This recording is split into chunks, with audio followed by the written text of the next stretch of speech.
Good morning, UA teachers. We are doing this video today to show you a new method of posting your daily attendance on your classwork page. Ms. Zerglin has shared with us a new and simple way of posting your attendance in Google Classroom. This way will be a lot easier, especially for K-5 students, to post their attendance daily, since Google Doc might be complicated for them to complete. I will start showing you the method. So you need to go to your class, click on classwork, and then remember that the attendance should be below the attendance topic. So to start, you need to go to create, click on question, and then the title of the question would be attendance for 2020. Please make sure that you post the date so the students would know that this is the attendance sheet that I need to click on for today. Then on this side, you are going to click and ask for multiple choice. Then you go down here, you see the option. The first option would be present. And then you are going to go on this side, there's ungraded assignment. The due date is that same date on the 20th. And then the topic would be attendance.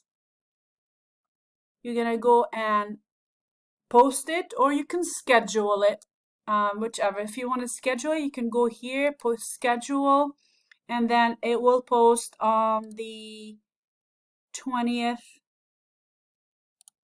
Let's say I want to post it at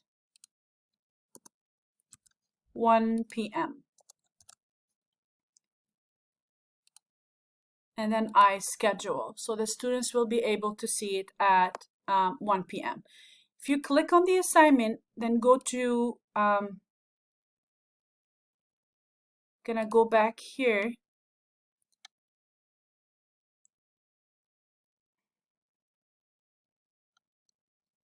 Say I want to go and edit.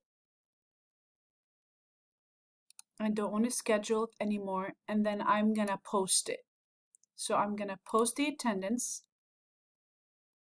And then you see that this is how it's going to show under the attendance page. If you open it and you view the question, I'll just show you how the students would be able. So students answer, let's say the first student, all they need to do is go click on the circle and then it will show up that they're present for you.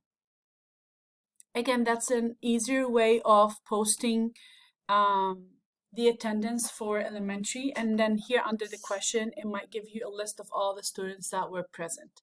Again, that's another option that you can use specifically for elementary students. And we would like to thank Ms. Zerglin again for sharing this method. Thank you guys and have a great day. Go Eagles!